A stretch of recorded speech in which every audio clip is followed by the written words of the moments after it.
Hi, I'm Rachel Allan. I'm a marketer, speaker, coach and author.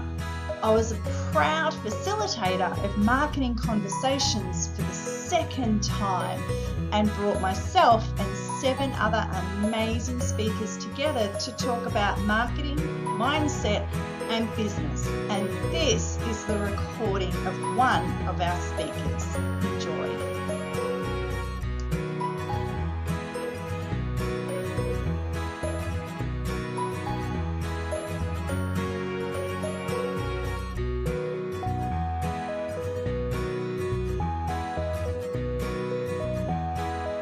So I'm now going to steal the show and talk about organising your marketing. So obviously marketing is quite a big topic.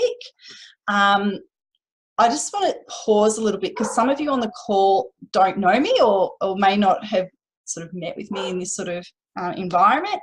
So I am an author, a speaker, a coach and a marketing consultant as well. So I have a very strong marketing background. My business, obviously I have the book When Business Meets Baby, but my business is Visionary. You can check out our brand new website, visionary-marketing.com. We're about creating authentic, dynamic, savvy marketing plans and then implementing those at a cost-effective way. So that's me. That's a bit about my business. What is marketing? Marketing, for me, marketing is absolutely central to your business. It is everything that you need in your business. It helps to tell people about you. If you've got really good, effective marketing foundation, it will help you to develop your product, develop your business. It'll make financial decisions for you. So I think, marketing to me is the central part of your business. Some people may not agree with that, but that's okay. What I want to do today is just give you 5 steps that will help you to organise your marketing, keep you focused, give you clarity and keep you moving ahead in your business. One of the things that I often see with people in business and small business is that you get thrown ideas from absolutely everywhere. There is always people who are giving you another piece of marketing advice or another thing that you should be doing with your marketing. So what I'm hoping by the end of today is that you can take those ideas from people but then put them into a plan so that you can move forward with clarity in your business. So my first step is that you get a plan. And by having a plan, it gives you the foundation for your marketing. For all those pieces of information that you gather, you can then work out how you're going to put that new piece of information somewhere into your business. It'll give you a lead funnel, and we'll talk a bit more about that in a minute. And it'll also help you to make decisions in your business, decisions that are marketing related and also not marketing related.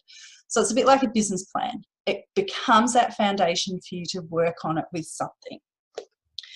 It'll help you to understand your customers, your products and services, and also your competitors as well.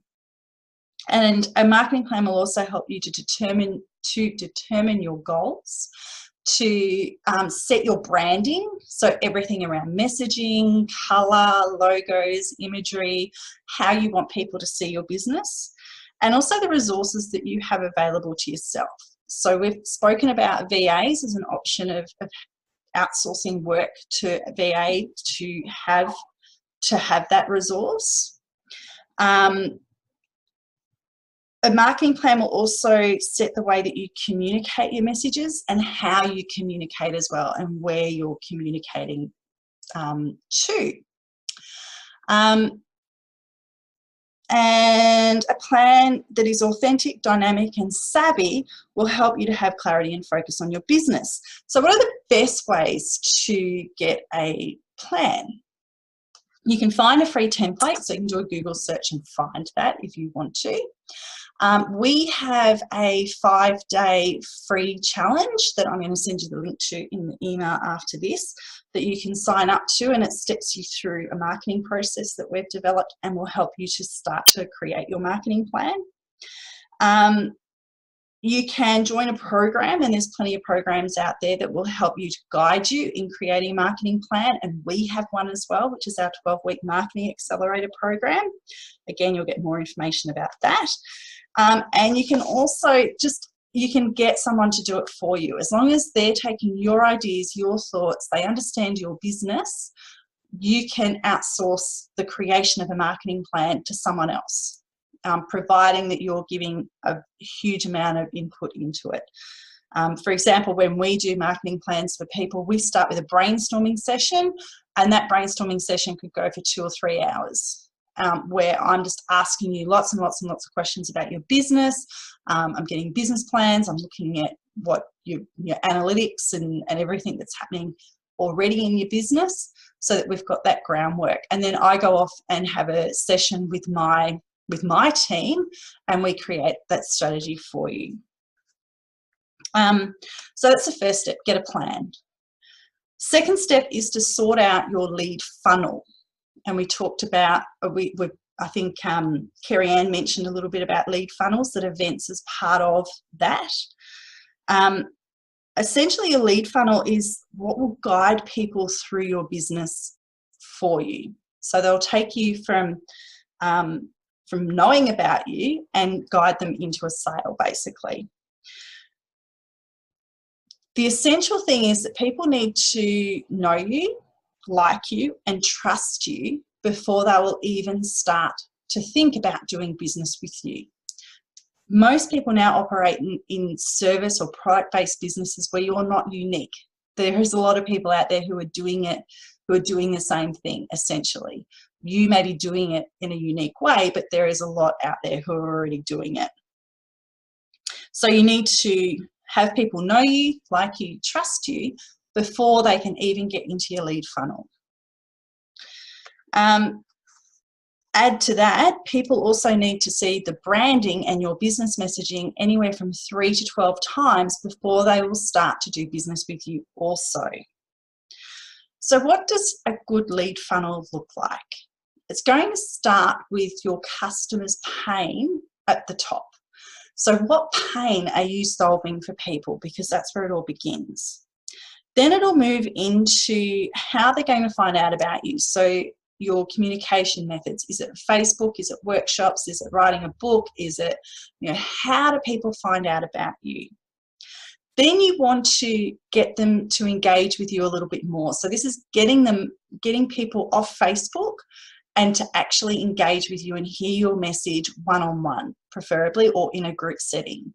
So what are your business touch points? What are those opt-in offers that you've got for people?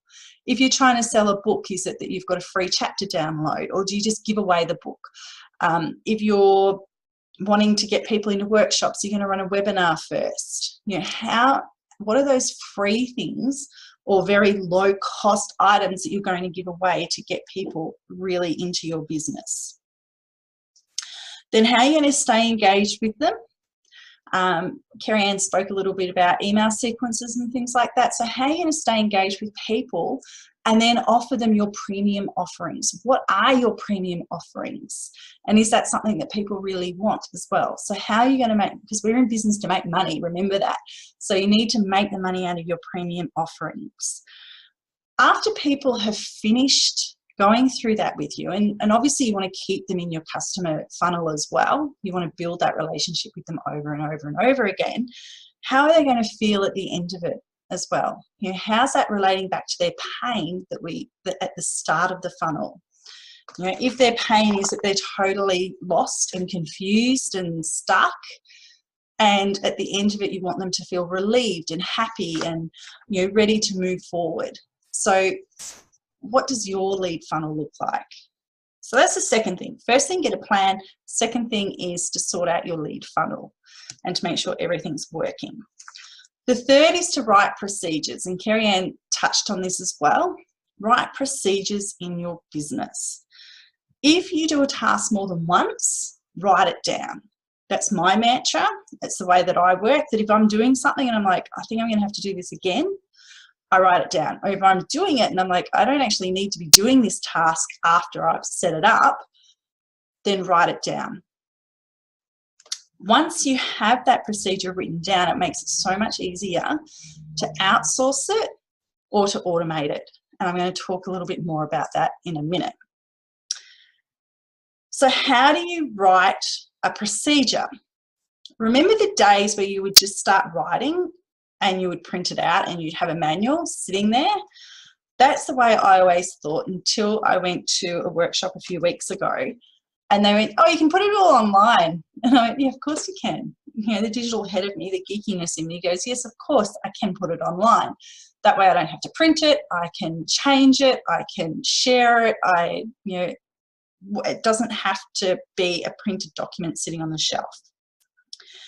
The first thing before you get to the document stage is to create a flow sheet. So what's the process that you're going to go through with that step or with that thing that you're writing about? And when you write it, or when you're creating that flow sheet, it'll give you an idea of other tasks that you need to do that is connected with it. And it'll also enable you to find out things that you're repeating, to make your business a little bit operate better, to be a bit leaner as well.